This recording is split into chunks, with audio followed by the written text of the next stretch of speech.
Hello everyone. सो हम बात करने वाले हैं आज एक नए नोटिफिकेशन के बारे में। Staff and welfare inspector RRB railway recruitment boards का एग्जाम जिसका नोटिफिकेशन फिर से आ गया है। आखिरी बार इसका नोटिफिकेशन पिछले साल ही आया था और एग्जाम भी इसी साल हुआ है। 2025 में एग्जाम हुआ है इसका। इससे पिछली बार ये एग्जाम 2019 में हुआ था। और ये सामने हमने नोटिफिकेशन खोल लिया है और एक एक करके आज हम सारी चीजों को डिस्कस करेंगे कि क्या इसका एलिजिबिलिटी है, कब फॉर्म भरना है, फॉर्म भरने की क्या लास्ट डेट है, क्या एग्जाम पैटर्न है, क्या कट ऑफ है, कैसे प्रिपरेशन करना है। Everything we will discuss in today's video. तो एक एक करके आगे बढ़ते हैं। तो सबसे पहले let me show you the notification.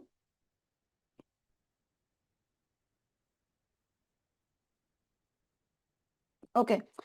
सो जो इसका नोटिफिकेशन है ये आया है 30 दिसंबर 2025 को। नोटिफिकेशन आया है इसका कल ही। ठीक है। और इसकी जो फॉर्म भरने की लास्ट डेट है दैट इज 29 जनवरी 2026। ठीक है। तो इसका अगेन इसमें मेंशन्ड है कि जो आपका इन केस पेमेंट नहीं होता है सो इसका लास्ट डेट फिर 31 जनवरी 2026 है। तो फॉर्म आउट हो चुका है इसका कल और आपको 29 जनवरी से पहले पहले एक महीना है आपके पास इस फॉर्म को भर लेना है। ठीक है। सबसे आखिरी बार ये एग्जाम कब हुआ था? एग्जाम ये 2019 में हुआ था, उसके बाद 2025 में हुआ है और अब 2026 में इसका नया नोटिफिकेशन अब आ चुका है जिसकी अब हम लोग तैयारी करेंगे। तो ये गाइज आपका सिंगल स्टेज सीबीटी एग्जाम है, कंप्यूटर बेस्ड टेस्ट होगा आपका। सीबीटी बेस्ड है, सिंगल स्टेज है, इसमें कोई भी इंटरव्यू नहीं है, इसीलिए आपके लिए बहुत अच्छी अपॉर्चुनिटी है अच्छे से प्रिपरेशन करके एक ही बारी में एग्जाम के थ्रू और आपकी सरकारी नौकरी इसमें लग जाएगी। सीबीटी के बाद सीधा आपका डॉक्यूमेंट वेरिफिकेशन होगा और आपकी सरकारी नौकरी लग जाएगी। ठीक है। सो इंटरव्यू इसमें नहीं है। अब नेक्स्ट हम देख लेते हैं कि इसका एग्जाम कब होगा। अभी नोटिफिकेशन में कोई एग्जाम डेट नहीं बताई गई है तो इस बात को अभी प्रिडिक्ट नहीं कर सकते कि एग्जाम कब होगा, क्योंकि पिछली बार आई थिंक 8 से 9 महीने में कुछ ये एग्जाम हुआ था जबकि 3-4 महीने एक्सपेक्टेड रहता है।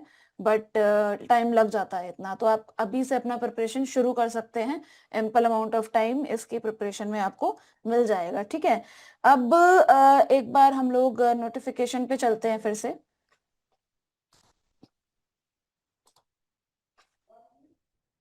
Let's go to 23rd page.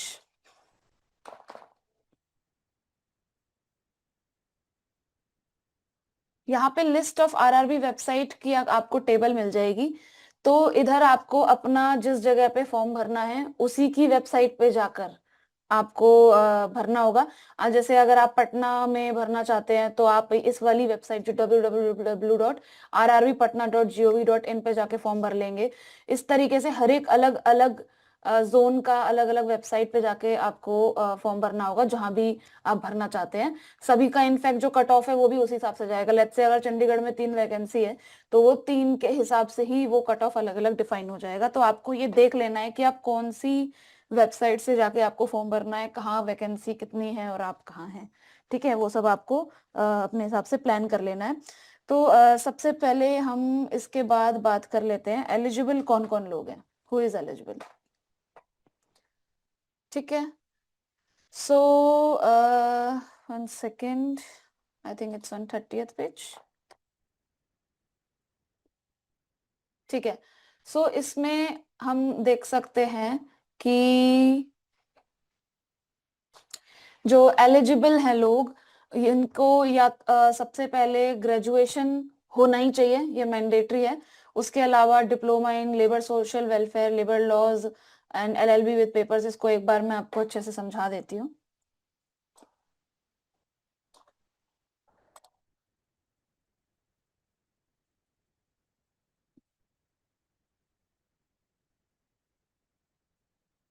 तो सबसे पहले जो लोग एलिजिबल हैं उनकी एज होनी चाहिए 18 टू 33 इयर्स फॉर अनरिजर्व्ड, ठीक है।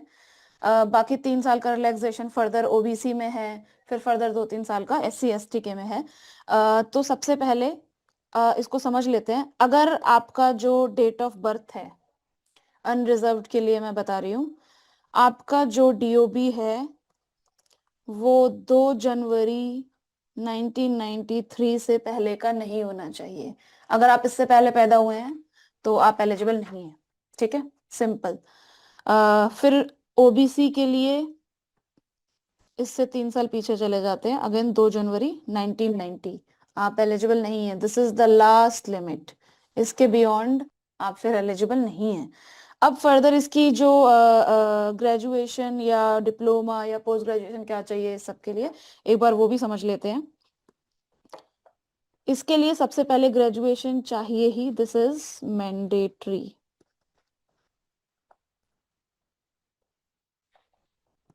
मैंडेटरी है। अब क्या क्या चीजें आपको एक्स्ट्रा चाहिए होगा, आपको या तो डिप्लोमा हो आपके पास, डिप्लोमा इसमें अच्छे से बताया हुआ है, लेबर वेलफेयर में हो सकता है, सोशल वेलफेयर में हो सकता है, या लेबर लॉज में आपका डिप्लोमा हो सकता है, या फिर सेकंड, या फिर आपने एलएलबी किया हुआ हो जिसमें आपका एक पेपर लेबर लॉज का हो, ठीक है। तीसरा, ग्रेजुएशन के अलावा या फिर आपने पीजी डिप्लोमा किया हो, स्पेशलाइजेशन होना चाहिए आपका, specialisation in personnel management, again this is HRM only. Fourth, PG diploma आपने किया हुआ हो विद स्पेशलाइजेशन इन एचआरएम, या फिर आपने एमबीए किया हो जिसमें से या तो पर्सनल मैनेजमेंट या फिर एचआरएम का आपका एक पेपर हो, ठीक है। ये डिफरेंसेस आप अच्छे से समझ लीजिए। यहाँ पे एलएलबी में एक पेपर होना चाहिए, एमबीए में ये इन दोनों में से कोई भी एक पेपर होना चाहिए, और इधर आपको स्पेशलाइजेशन चाहिए, ठीक है। इन दोनों पीजी डिप्लोमास में आपको स्पेशलाइजेशन चाहिए, ठीक है। तो नेक्स्ट हम डिस्कस करेंगे, एग्जाम पैटर्न पे आ जाते हैं, वापस से जाते हैं। Let me go to 18th page. तो इसमें अच्छे से बता दिया है कि आपका जो एग्जाम है वो सीबीटी होगा, 19 मिनट का पेपर होगा, 100 क्वेश्चन होंगे, 100 मार्क्स के। और आपको उन ये तो कहने का मतलब हर एक क्वेश्चन पे 1 मार्क्स होंगे, तो टोटल 100 मार्क्स का आपका पेपर होगा। यहाँ पे अच्छे से सेग्रीगेट करके भी बताया हुआ है कि प्रोफेशनल एबिलिटी के 50 क्वेश्चन आएंगे, general awareness, reasoning, maths, general science, ये 5 चीजें आपके एग्जाम में है। प्रोफेशनल एबिलिटी का काफी बड़ा पार्ट इसमें आ रहा है, और टोटल 100 मार्क्स का 100 क्वेश्चंस आपके इस एग्जाम में आने वाले हैं। तो एक बार इसको भी देख लेते हैं। आपका 19 मिनट्स का एग्जाम होगा, ठीक है। इसमें 100 क्वेश्चंस 100 मार्क्स के होंगे, एंड इसमें 50 क्वेश्चन आपके प्रोफेशनल एबिलिटी से होंगे, और बाकी 50 क्वेश्चन जो आपके 4 जनरल सब्जेक्ट्स दिए हुए हैं वो सभी, ठीक है। तो एक बार देख लेते हैं धीरे धीरे कि कौन सा टॉपिक में कितना क्वेश्चन रहेगा, कितना मार्क्स रहेगा। इसमें एक और चीज नोट कर लीजिए, नेगेटिव मार्किंग आपके एग्जाम में है, नेगेटिव मार्किंग ऑफ -1/3, इसमें नेगेटिव मार्किंग है, ठीक है। अब एक एक सब्जेक्ट पे जाके देख लेते हैं। सबसे पहला प्रोफेशनल एबिलिटी, क्वेश्चंस, मार्क्स। दूसरा है जनरल अवेयरनेस। तीसरा रीजनिंग। चौथा मैथ्स। पांचवा जनरल साइंस। ठीक है, तो इसमें आपके 50 क्वेश्चन होंगे, 50 मार्क्स के। जनरल अवेयरनेस में 15 क्वेश्चन पूछे जाएंगे, 15 marks. Reasoning 15 question, 15 marks. Maths 10 question, 10 number. General science 10 question, 10 marks. Total 100।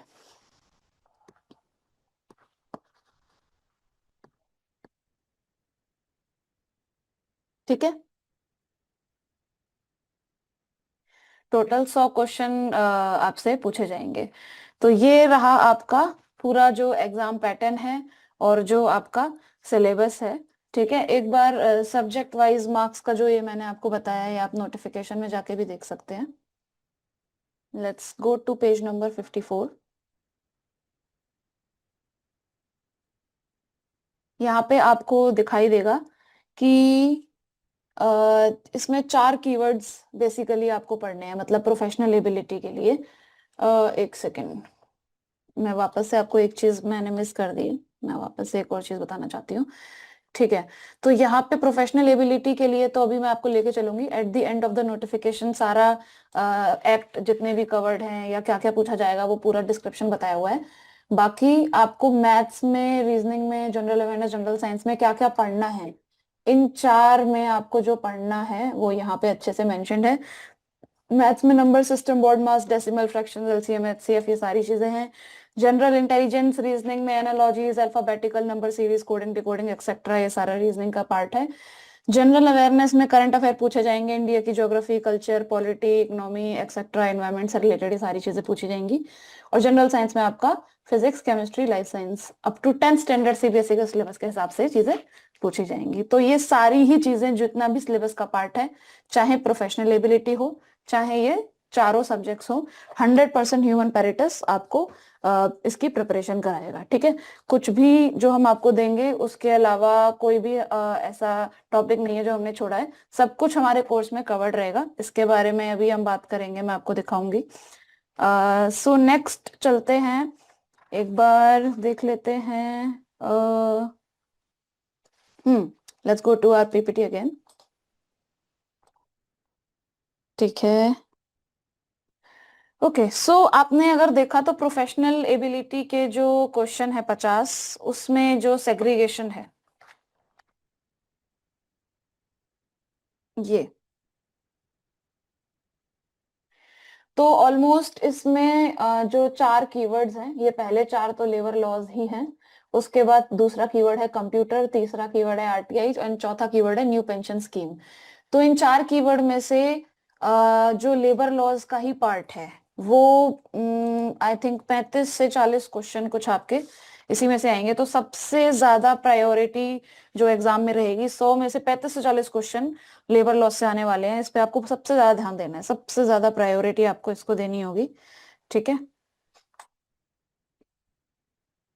तो सबसे ज्यादा प्रायोरिटी देनी है लेबर लॉस को, क्योंकि 35 से 40 क्वेश्चन एक्सपेक्टेड रहेंगे आपके एग्जाम में। ठीक है, टोटल 4 कीवर्ड्स हैं, मेजरली प्रोफेशनल एबिलिटी की अभी हम बात कर रहे हैं। लेबर लॉस,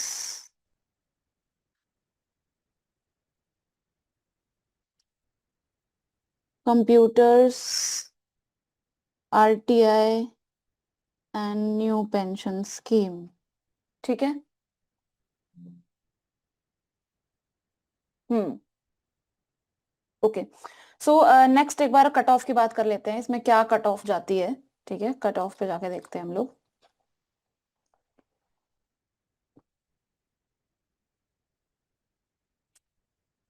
हम्म, ओके, कट ऑफ से पहले एक और चीज रह गई है।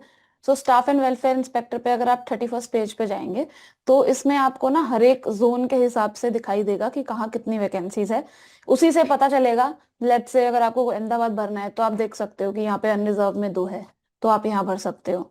यहाँ पर आरआरबी अजमेर में अगेन 2 वैकेंसी टोटल अनरिजर्व में है। और अगेन आरआरबी बेंगलुरु में 1 वैकेंसी अनरिजर्व के लिए है, 1 ओबीसी के लिए है, टोटल 2 हैं। और आरआरबी भोपाल में वैकेंसी नहीं है, आरआरबी भुवनेश्वर में वैकेंसी नहीं है, आरआरबी बिलासपुर में भी नहीं है, आरआरबी चंडीगढ़ में भी नहीं है, आरआरबी चेन्नई में है। आपको दिख जाएगा एक, ये 1 है अनरिजर्व के लिए, फिर यहाँ फिर 6, तो टोटल 7 यहाँ पर हो गई। अगेन आरआरबी गोरखपुर में भी आपको यहाँ पर दिख जाएगा 2 वैकेंसी यहाँ और 1 वैकेंसी एससी में। फिर आरआरबी गुवाहाटी में आप देख सकते हो 1 वैकेंसी है टोटल अनरिजर्व में। फिर आरआरबी कोलकाता में वैकेंसी है 2 अनरिजर्व में, एक एससी के लिए, 3 यहाँ पर हैं टोटल। फिर से यहाँ पर 1 है, 1 और 1 2 हो गई 4। और फिर से आरआरबी मुंबई में वैकेंसी है 2 टोटल। और आरआरबी पटना में नहीं है, आरआरबी प्रयागराज में नहीं है। तो आप अपने जोन के हिसाब से देख लीजिए कहाँ वैकेंसी है, उसी की वेबसाइट जो मैंने आपको बताई थी उसी वेबसाइट पे जाके आपको वहाँ पे अपना फॉर्म भर लेना है। ठीक है। ओके, अब इसकी प्रिपरेशन की बात कर लेते हैं, एक सेकेंड। आप ह्यूमन पेरेटस की वेबसाइट पे अगर जाएंगे तो हमने अपना कोर्स लाइव कर दिया है। आपको एक ओवरव्यू दे देते हैं। आपको कुछ प्रिंटेड बुकलेट्स हम लोग भेजेंगे, उसके अलावा हमारा एक ऑनलाइन प्लेटफॉर्म है जो मैं आपको अभी दिखाने वाली हूँ। उसमें सारे practice questions, video classes, PYQs, mock, सभी चीजें इंक्लूडेड रहेंगी। कौन कौन सी प्रिंटेड बुक्स हैं वो सब आपको यहाँ दिख जाएगा। आप नीचे जाएंगे तो ये कुछ एफएक्यूज हैं जो आप रीड कर सकते हैं अच्छे से एनरोल करने से पहले, जिससे आपको एक अच्छा आइडिया लग जाएगा। यहाँ से आप जाके डाउनलोड भी कर सकते हैं स्टाफ एंड वेलफेयर का जो सिलेबस है। इसमें तीसरे एफएक्यू पे जाएंगे तो आपको प्रिंटेड बुक्स का लिस्ट मिल जाएगा। उसके अलावा ऑनलाइन प्लेटफॉर्म है जहाँ पर ये सारी चीजें हैं, मैं वो सब भी आपको दिखा देती हूँ। यहाँ पे आप जाके पे करके एनरोल कर सकते हैं। ठीक है, ये ऑनलाइन प्लेटफॉर्म है, यहाँ पे हमने हर एक सब्जेक्ट जो भी आपका सिलेबस का पार्ट है उसको डाला हुआ है। और किसी भी सब्जेक्ट पे आप जाके पढ़ना शुरू कर सकते हैं। जैसे कि एक लेबर लॉज, आपका जो प्रोफेशनल लेबिलिटी में एक मेजर पार्ट है, उसको मैंने खोला। लेबर लॉज में ये सभी एक्ट जो आपके सिलेबस का पार्ट है। लेट्स से फैक्ट्रीज एक्ट पे जाते हैं, तो फैक्ट्रीज एक्ट में आपको 3 चीजें दिखाई देंगी, क्लास, बुक और क्विज। तो जैसे ही लेट में आपको एक क्लास खोलकर दिखा देती हूँ। ठीक है, ये क्लास है और इस तरीके से टीचर ने यहाँ पे पढ़ाया हुआ है। जैसे ही आप क्लास करोगे, दूसरा स्टेप है आप इस बुक को खोल सकते हो जिसमें फैक्ट्रीज एक्ट का पूरा कंटेंट अवेलेबल है। एक एक टॉपिक पे जाके आप पढ़ सकते हो इस तरीके से। ठीक है, अगेन जब जैसे ही कंटेंट आपका पूरा होता है फिर आप जाके इसके कुछ क्वेश्चंस लगा सकते हो।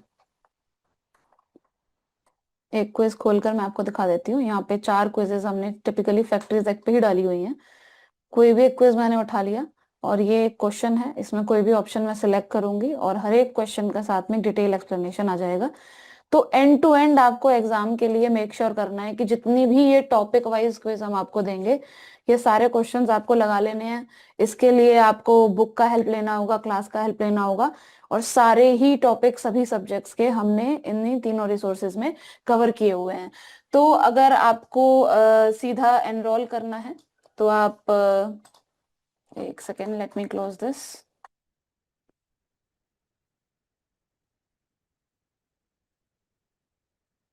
हम्म, आप सीधा जाके एनरोल कर सकते हैं यहाँ पर जाकर। अगर आपको कोई भी डाउट होता है रिगार्डिंग प्रिपरेशन, कोर्स, कुछ और आपका डाउट है इस एग्जाम के लिए, तो आप हमारी टीम को कांटेक्ट कर सकते हो व्हाट्सएप और कॉल के थ्रू।